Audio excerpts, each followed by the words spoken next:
Leonard Nimoy once said he was still playing Spock, even after years in Hollywood. Before he left the United States, he had just finished filming Star Trek V. His journey to that moment started long before he put on the Vulcan ears. In 1956, he was a struggling actor who drove a taxi to survive. One day he picked up Senator John F. Kennedy, who paid him $1.25 and left a small tip. Leonard never forgot that moment, but it didn't change the fact that he was broke. Years later, he became Spock and earned millions, but that success came at a painful cost. The character took over his life. He couldn't break away from Spock, even at home. His marriage collapsed, his son stopped speaking to him for 5 years, and his drinking got worse. Eventually, he made choices that shocked Hollywood. His story changed the way people understood Star Trek forever. Leonard Simon Nimoy was born on March 26, 1931, in Boston's West End, a loud neighborhood full of Irish families and new immigrants. At home, his family spoke Yiddish, not English. His parents, Max and Dora, escaped from Ukraine as survivors. Max crossed the Polish border on foot in the dark, and Dora was hidden under hay in a horse wagon while being smuggled out of the Soviet Union. They arrived separately and reunited in Boston in 1923, hoping to build a stable life. They kept kosher, stayed close to their Orthodox traditions, and lived with 3 generations squeezed into a tiny apartment. Leonard grew up there with his parents, his grandparents, and his older brother Melvin, born in 1926. They didn't own much, but they had strict routines and the heavy memories of the past. Max worked 6 days a week as a barber in Mattapan. The shop was always packed on Saturdays, so the family adjusted their religious practices to keep the business alive. Dora was careful with every penny. When Leonard needed clothes for a portrait, she didn't buy anything, she made everything by hand using scraps of fabric. When Leonard was 10, he started selling newspapers on Boston Common.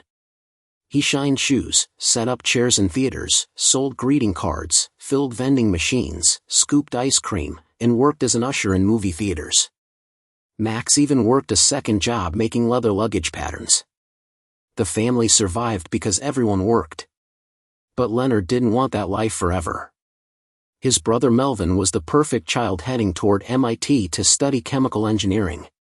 Leonard was drawn to acting.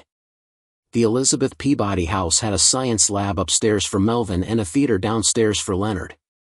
At age 8, Leonard acted in Hansel and Gretel in a 375-seat room. The smell of sawdust and paint filled the air, and he felt at home on stage. Max didn't approve. He said he didn't walk from Russia for his son to become an actor. He pushed Leonard to learn the accordion so he could always earn money. But Leonard refused to give up on acting. At 17, he played Ralphie in Awake and Sing, a story about a poor Jewish family like his own. The emotional truth of the role changed him. He had also been singing in synagogue choirs since age 11, and his bar mitzvah voice was so good that another rabbi asked him to repeat it for a different congregation. William Shatner later joked that Leonard was the only man whose voice was worth 2 bar mitzvahs. Leonard's grandfather quietly supported his dream.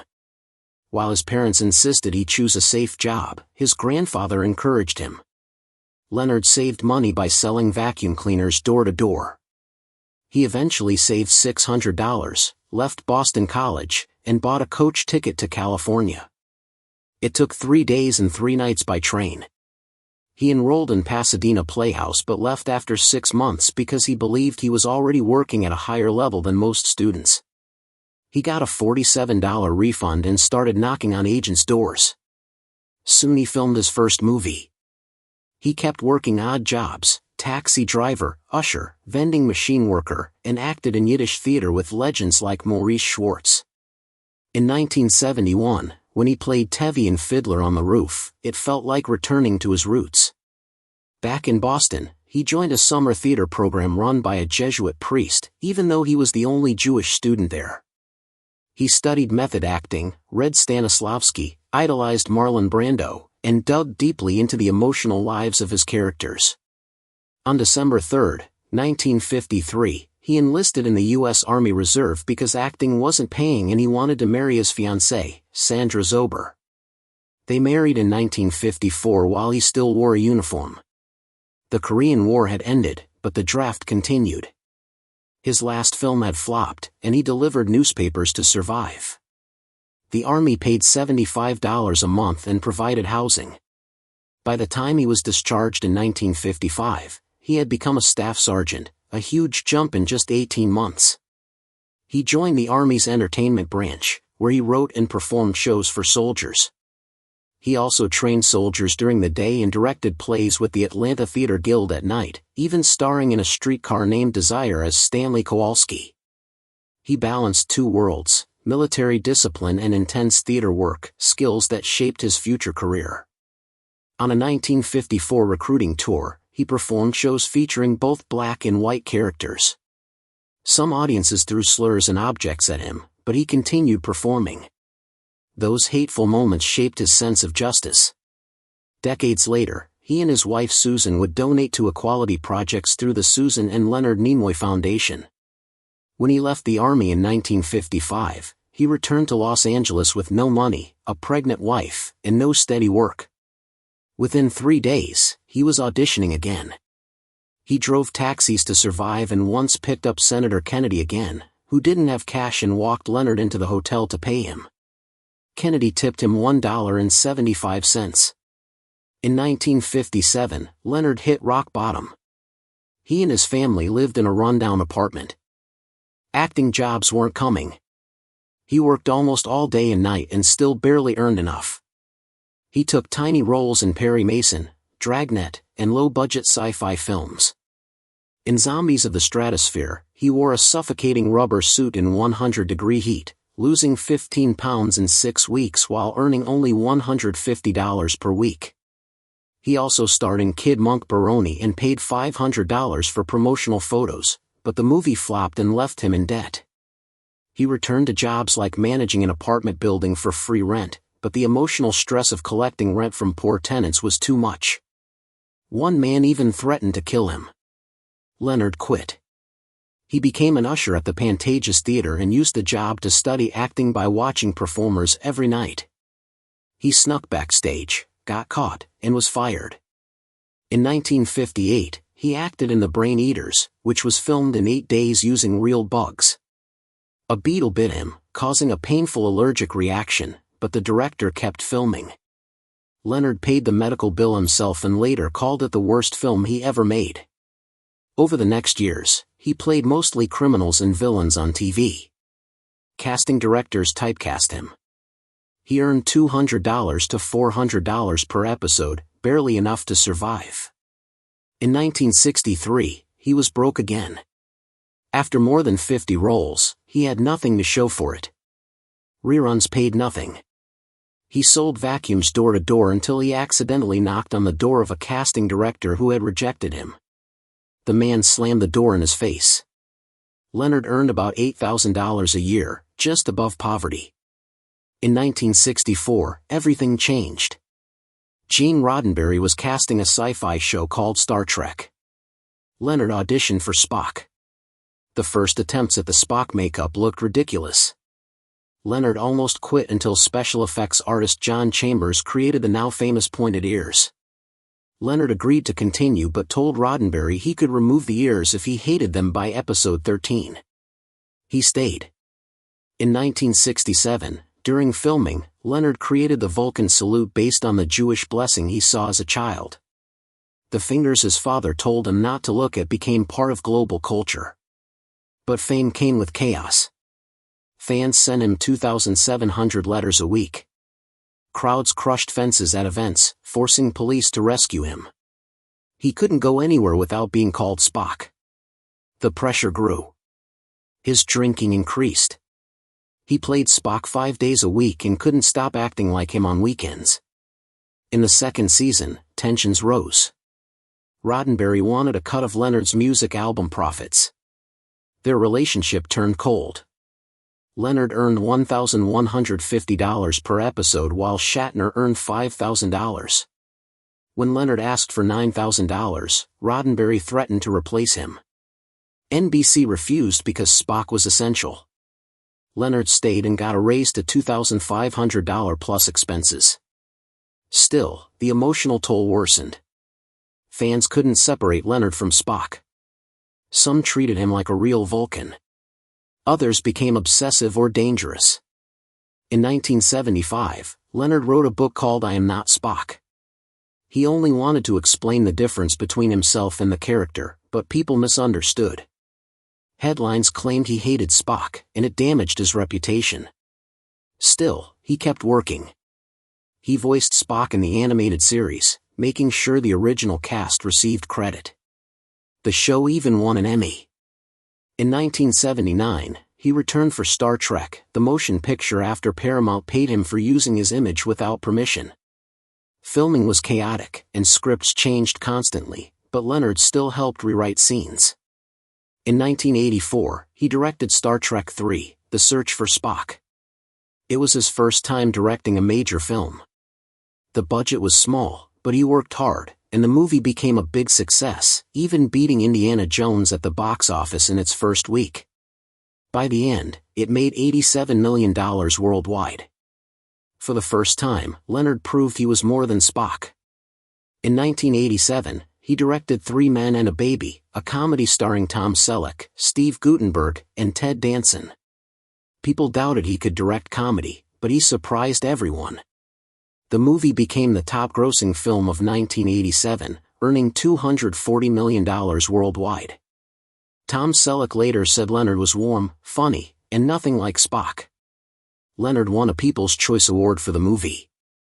But his strangest moment came from something earlier.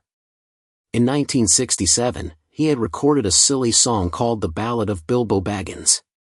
He wore his Spock haircut and danced with girls in pointy ears. He later called it his biggest embarrassment. The clip resurfaced decades later and became a cult joke. In 2007, he shocked people again, but this time it meant something serious. He released the Full Body Project, a series of artistic nude photos featuring plus-size women. Some people attacked him for it. But Leonard defended the project. A woman once asked him to show beauty in larger bodies, and his wife Susan encouraged him to do it. He had taken photos since age 14, and this time he used photography to support body acceptance. In 2009, at age 78, he returned as Spock in a Star Trek reboot, playing Spock Prime. He personally chose Zachary Quinto to play the younger version of the character. During filming, Leonard injured his neck but stayed to help Quinto carry the emotional weight of the role. His life behind the scenes was far more complicated. He married Sandra Zober in 1954, and they had 2 children, Julie and Adam. Sandra supported him before he became famous. But in the 1980s, Leonard had an affair with a fan. Sandra was devastated, and they divorced in 1987, the same year his father Max died. Leonard drank heavily and had trouble facing himself. In 1980, his son Adam confronted him for missing birthdays and school events. They fought and didn't speak for 5 years. Leonard cried alone in hotel rooms, feeling like strangers understood Spock better than his own children understood him. In 1985, Leonard started therapy. Slowly, he and Adam rebuilt their relationship, though the wounds never fully disappeared. Leonard married actress Susan Bay in 1988. She brought calm into his life. But fame still chased him. During their honeymoon in Paris, paparazzi surrounded their hotel, climbed fire escapes, and followed them everywhere. Leonard had anxiety attacks and had to shorten the trip. His body suffered from years of stress and addiction. He started smoking at 13 and smoked 3 packs a day as an adult. Even during Star Trek, he smoked constantly. In 2014, at age 83, he was diagnosed with COPD. His lungs were only 30% functional. He quit smoking immediately and warned fans on Twitter not to follow his path. His last tweet on February 23, 2015 said, "Don't smoke. I did. Wish I never had. LLAP." 4 days later, he died at home at age 83. In his last week, he needed machines to breathe. He whispered through an oxygen mask and asked for euthanasia, but it wasn't legal. His wife Susan stayed with him until the end. On his final morning, he removed his mask and used his last breath to tell her, "I love you." After his death, his son Adam made a documentary called For the Love of Spock, and his daughter Julie made another film focused on his illness. Leonard earned 3 Emmy nominations in his career, but his real impact reached much farther. In 2015, an asteroid was named Nimoy. The Griffith Observatory named a theater after him.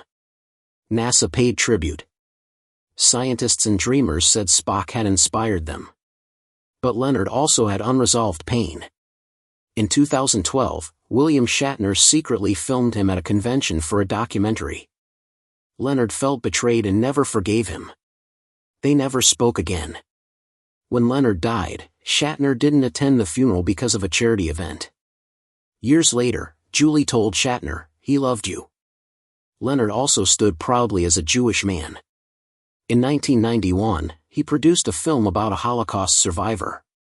In 2011, he wrote an open letter supporting a 2-state solution between Israel and Palestine. He used a Star Trek episode to explain why blame didn't solve anything. Some fans praised him while others disagreed, but he always spoke honestly. When Leonard died, President Barack Obama said he loved Spock and called Leonard a lifelong supporter of science and the arts. Days before he died, Leonard tweeted, "A life is like a garden. Perfect moments can be had, but not preserved, except in memory." LLAP.